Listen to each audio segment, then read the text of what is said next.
Hello and welcome to this course on optical sensors. My name is Balaji Srinivasan. I'm a faculty at the Department of Electrical Engineering, IIT Madras. As we begin this course, you must have a lot of questions: why, what, how, and so on.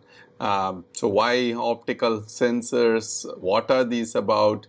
How do you make optical sensors and all that? And these are the kind of things that we will discuss as far as this course is concerned. So before I go on to talking about details about optical sensors, before we really get into our course, let me first try to give you a flavor for what you're going to see in this course through a presentation that I have for you. So let me just get into the presentation and we'll see if we can answer some of the questions.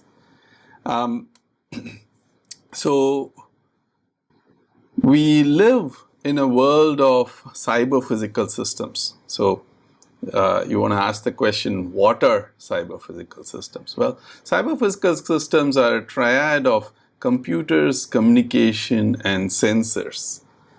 So this actually defines a lot of things that we see that's happening around us, and we'll see a few examples. But this triad, backed up by, powered by data sciences, is actually what is driving a lot of technologies that are happening around us. And this essentially is providing us all the information that's necessary to make smart decisions in a lot of systems that we see around us.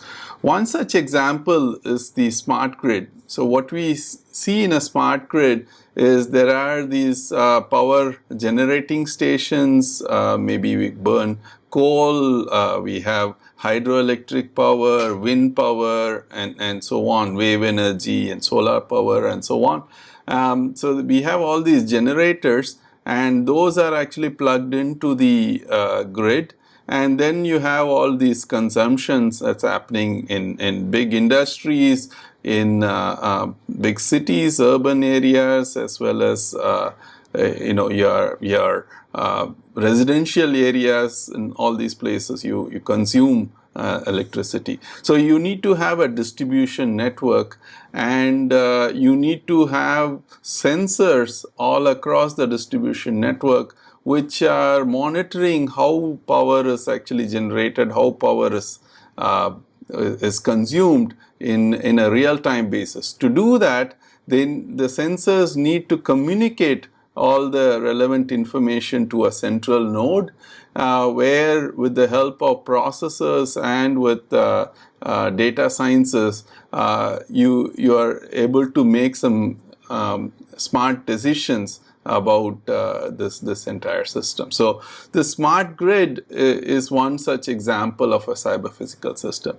Let's go ahead and see another example of a cyber physical system. And for this, I would like to post this picture of an airplane. So what is happening in an airplane? Now, for this airplane to work properly, you need to have a lot of these systems within the airplane that you need to work in a synchronous basis. And to do that, once again, you're going to need several sensors. You're going to need communications across from those sensors to the central node, and then you need computers to process that information and give this information to the pilot or co-pilot, so that they can make decisions on a real-time basis.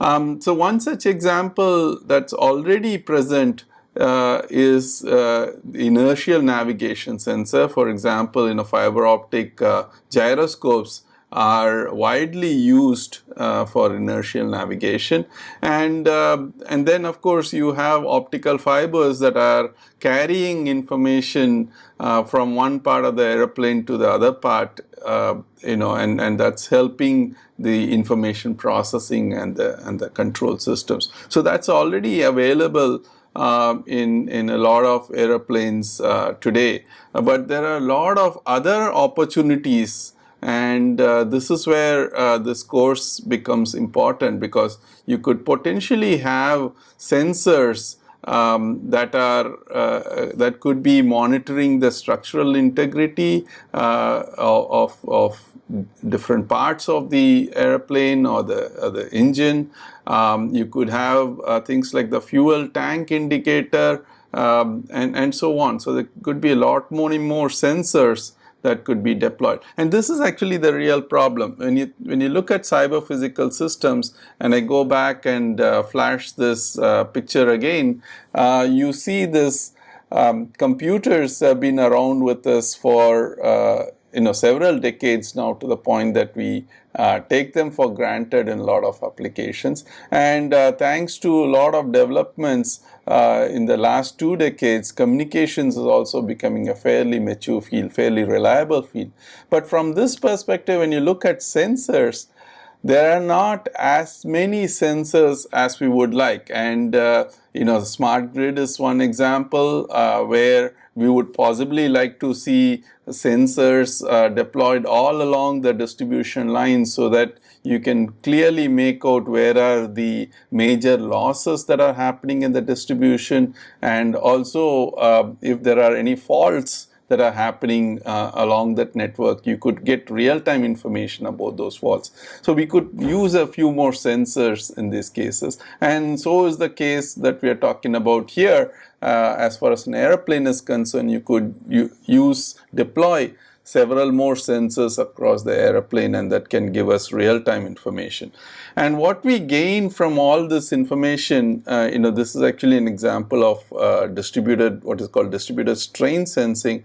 And what we gain from this sort of information is that you could by monitoring this structural health of whichever capital intensive structure that you're looking at.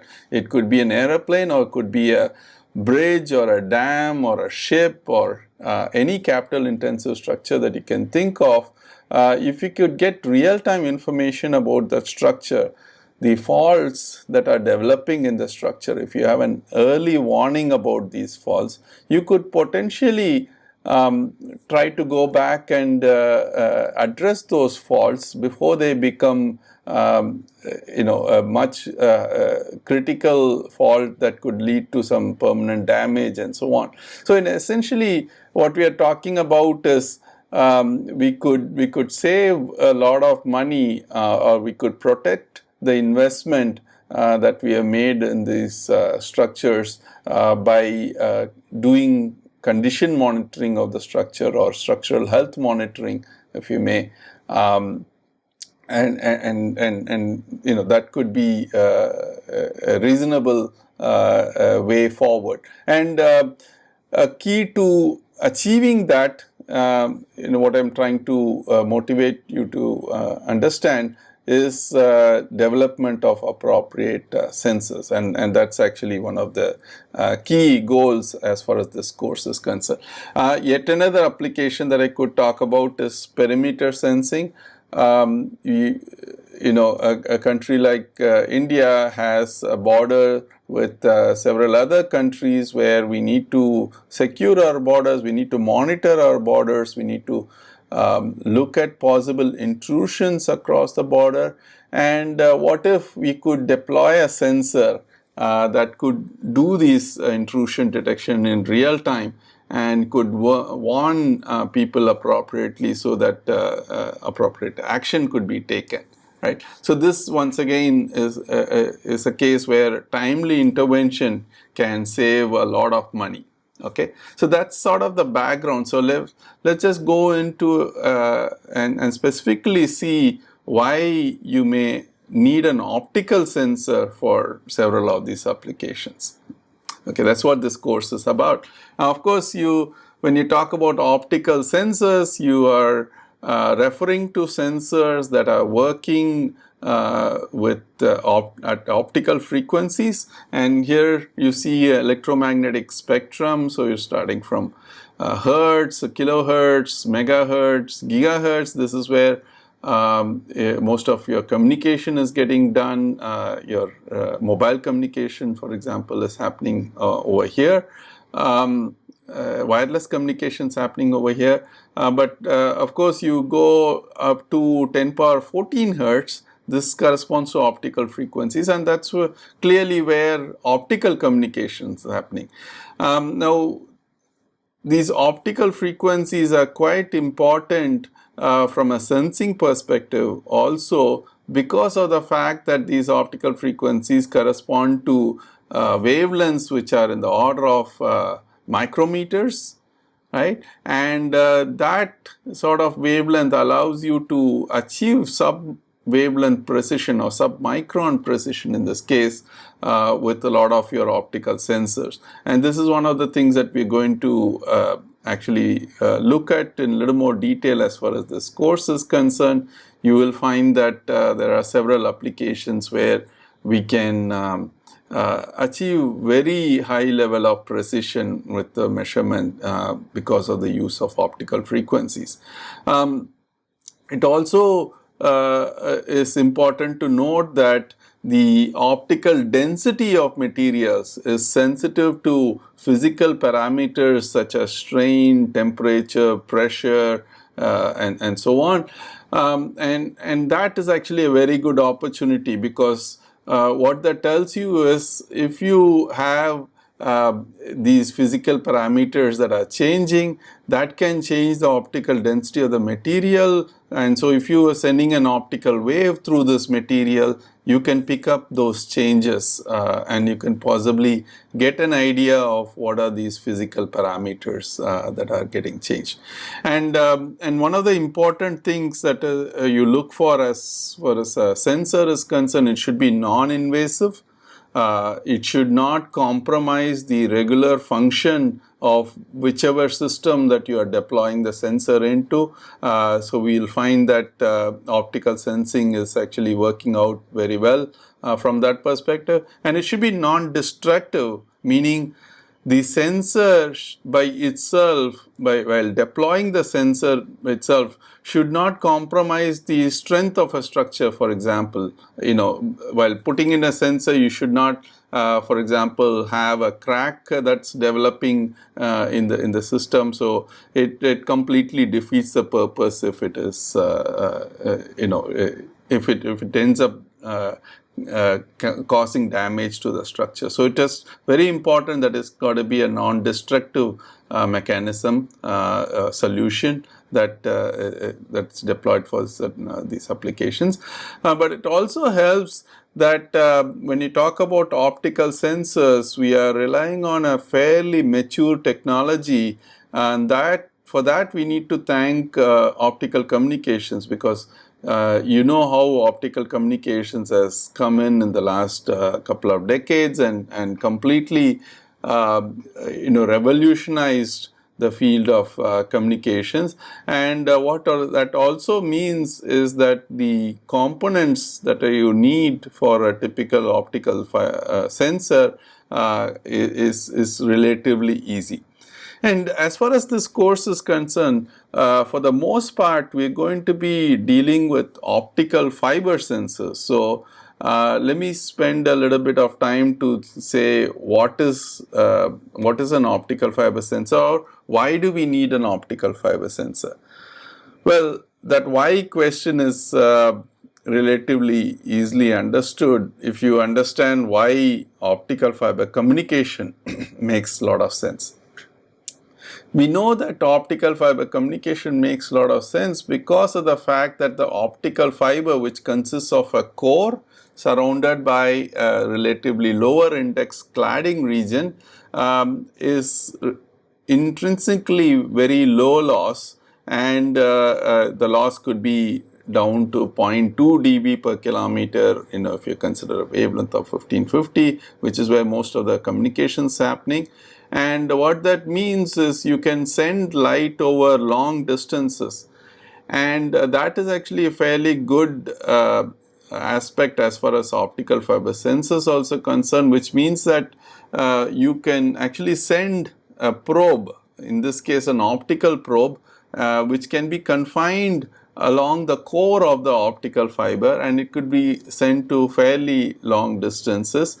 And whatever information that you want to gather, it could potentially be gathered, once again collected in the core of the optical fiber and then brought back, right? So you could essentially probe over fairly long distances, and this is actually a key aspect, because we will see there are these class of sensors called distributed fiber sensors, and they do a job of sensing information over literally tens of kilometers of fiber. Let's say the fiber is deployed along a oil or gas pipeline that's going over several tens of kilometers. So it can pick up information with 1 meter spatial resolution all along the length of the fiber, and provide you that information at the terminal equipment. So typically we're talking about, let's say, 10-kilometer distance, you have 1 meter spatial resolution, you're talking about 10,000 sensors that are concatenated in a single optical fiber. So that could be the power of this technology, the optical fiber sensor technology. And that is made possible because of the fact that this optical fiber is relatively low loss. Okay, so you can send information over long distances. You can gather information from remote places as well. Another thing that helps, and very, very important aspect that helps optical fiber sensors, is that it has negligible EMI. What is EMI? EMI is electromagnetic interference.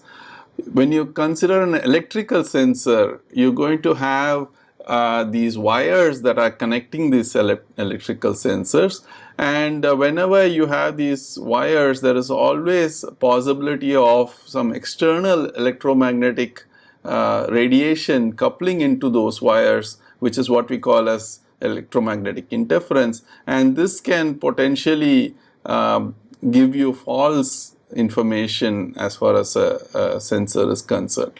So if you have negligible electromagnetic interference, for example, we talked about this airplane where you need to have a very high density of sensors, and in those cases all these electrical sensors, if you deploy them, there could be a huge problem in terms of electromagnetic interference between different sensors and from external sources of electromagnetic radiation. Whereas if you do it in an optical fiber, you can circumvent some of these problems.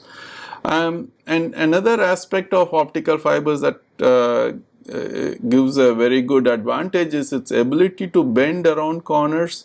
We know that the optical fiber today is coming into our campuses, into our offices, into our homes, and when it's coming into such buildings, we see that the fiber has to be bent around a corner and all of that, and we have specific fibers that provide very low loss when you are bending these fibers, so you can take care of this bending losses by using these specially designed fibers. But in short, it has an ability to bend around corners, and that is actually a very good advantage when you're talking about routing these fiber sensors around narrow spaces. And we already talked about it. It's amenable to array sensing. You can send light over long distances, and you can essentially get information that you would otherwise get with array of single point sensors. And this distributed fiber sensing, like I said, is really a game changer as far as sensing is concerned, specifically using optical fibers.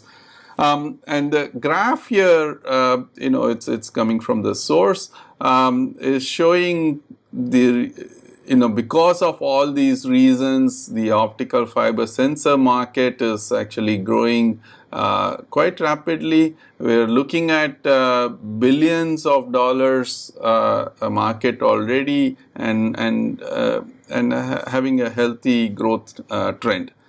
But in all of these applications, you have one key aspect, which is cost versus performance. And as an engineer or a scientist, this is actually a very, very important aspect to understand.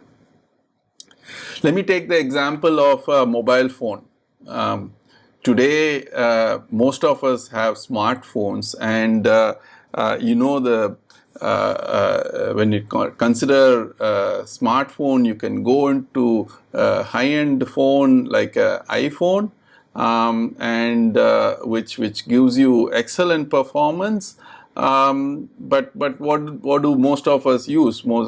Several of us at least do not have iPhones. We prefer something that is that does as good a job, or maybe not as good performance, but certainly doesn't pinch our pocket. So we have a lot of Android-based phones that are in the market, which are also smartphones, which does a fairly good job of providing us communication capability along with your cameras, your networking, and all that, right? So it gives us all that option at a fraction of a cost compared to the top of the line iPhone.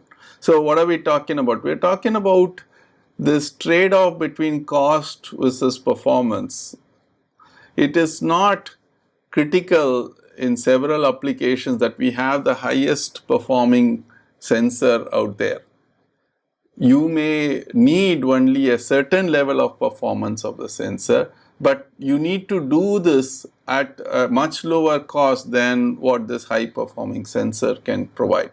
Okay, as an engineer, you will be facing situations where you will have to play this this sort of a trade-off in a very careful manner. So you need to understand your market, your customer, what do they require, what is the performance that they require, and what are they willing to pay for that. And your job is to not just pick whatever the highest performing sensor out there to fit this application with whatever cost. You have to fit within the budget. So that means you need to be judicious about picking the sensor that you want, and in several cases maybe you have to develop your own sensor for that particular application. This course is all about that. It's actually allowing you to understand what are the fundamental principles as far as optical fiber sensors are concerned, and it allows you to fine-tune the performance so that it actually meets the cost requirement of your customer. Okay, so that's what we're going to try to teach. Now, before we go forward, let's actually try to understand what an optical fiber sensor is all about. So optical fiber sensors, OFS in short, a typical configuration would be something like this. You have an optical source, right, which could be a laser, it could be a light emitting diode or whatever. And in this case, we are talking about an optical fiber sensor. So we are talking about that light source connected to an optical fiber. And when we look at light traveling down this fiber, we are talking about an electromagnetic wave that is propagating down this fiber. And if you look at the electric field component of that electromagnetic wave, that electric field component is going to be defined by several parameters. The popular one is the amplitude of the electric field, and this actually defines the intensity of the light that's propagating down the fiber. That's the most apparent, but it also has polarization associated with it. Okay, here I'm saying that this is actually an electric field that's polarized along the x direction, and the propagation is along the z direction, along the length of the fiber. And then it also has a frequency associated with that. So we are talking about the phase term, where the phase term is primarily constituting of two terms. One is the evolution with respect to time, which is governed by the frequency of the light that's propagating down the fiber. So that's another characteristic. And then you have a certain phase that you accumulate during propagation through this phase constant beta, right? So the beta times z corresponds to the propagation phase that's accumulated. So we have these typical properties of an electromagnetic wave, characteristic of electromagnetic wave in terms of amplitude, in terms of polarization, in terms of frequency, and in terms of phase. All these actually provide us opportunities to make a sensor. How? Because when you introduce a perturbation, okay, to this optical fiber, that perturbation typically changes all these parameters. Okay, so you have an opportunity to learn about this perturbation by observing what is happening with all these quantities. Okay, now how do you do the observation? Well, of course you would want to put an optical receiver which consists of a photodetector at the other end of the fiber, and then you can capture the light that's coming through.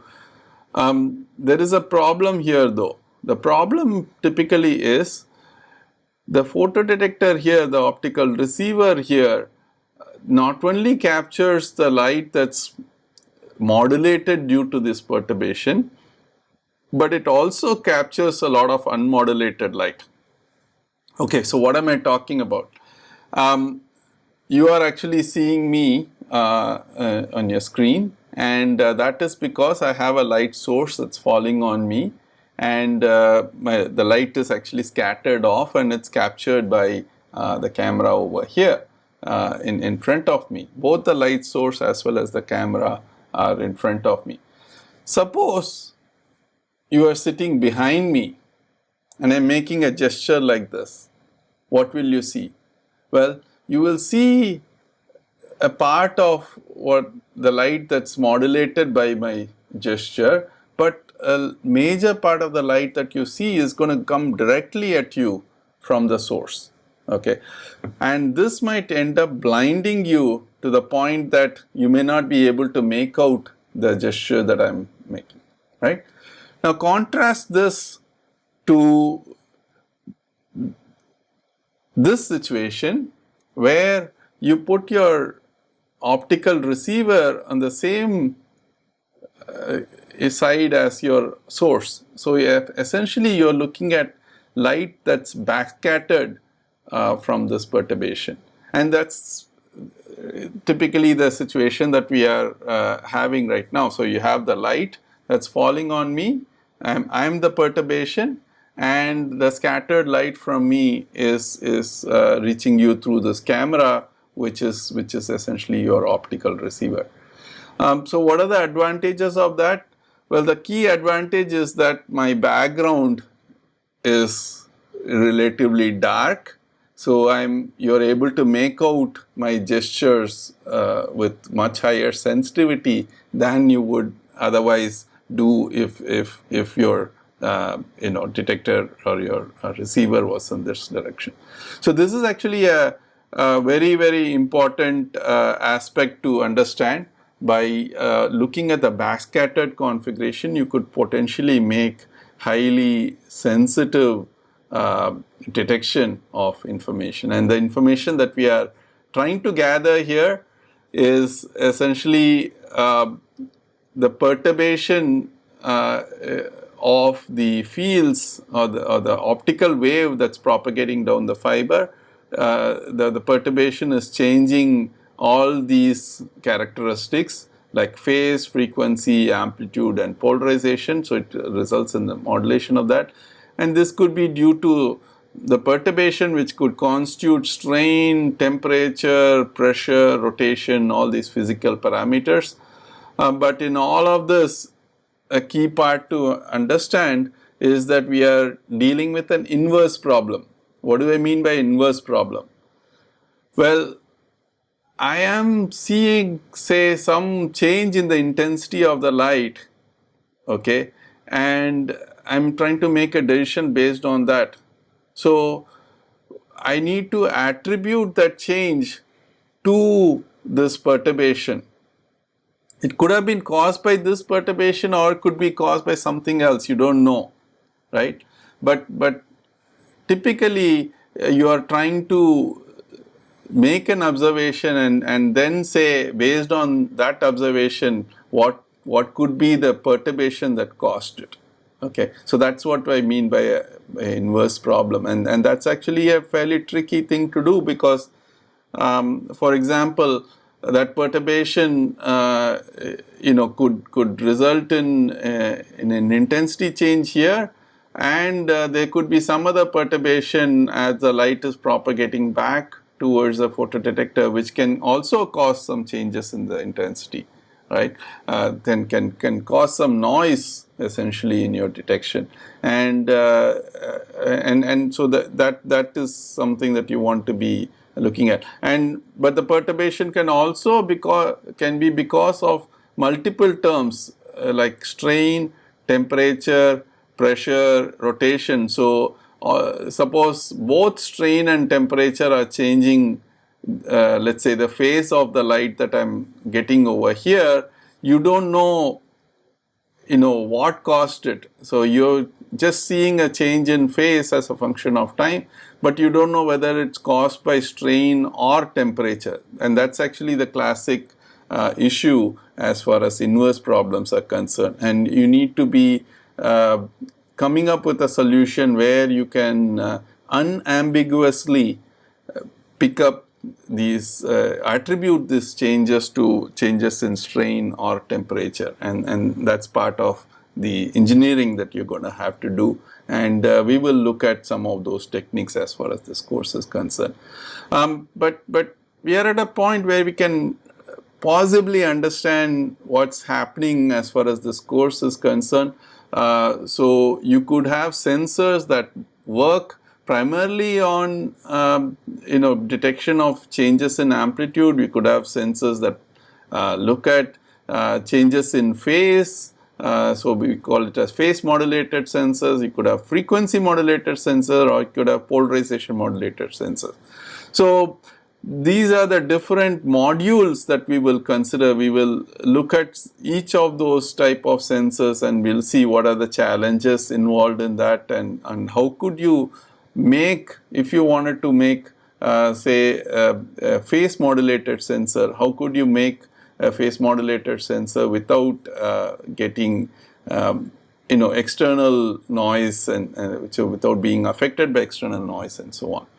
So the course is going to consist of multiple modules, and before I go to that, let me just also make a point that as we talked about in some of the previous applications, you may need to do distributed sensing as well. That is actually picking up perturbations simultaneously happening from multiple points along this fiber, right? And we will see what is that about. So let's just look at the course outline, the overall plan for this course. We will start with why optical sensors. Okay, so what are the different types of optical sensors out there? What are the instrumentation metrics? And one of the keys in any of these optical sensors is going to be the design of the optical receiver. So we will go into the details of the construction of an optical receiver, and while looking at those details, we will see that there are certain issues with respect to noise. We will see how we can handle that. Then we will go on to different types of sensors. First we will look at amplitude modulated sensors, then we will go on to phase modulated sensors, then wavelength modulated sensors, and finally polarization modulated sensors. So these are the different types of sensors. We'll look at examples, we'll look at case studies, corresponding to each of those sensors and what the typical issues there are. And then finally, we will look at distributed fiber sensors. Like I said, these are very unique type of sensors because they are able to do something which almost no other sensor out there is able to do, which is get information over fairly long distances with very high precision. Okay, so that is actually the outline. So then let's move into the specifics of the course.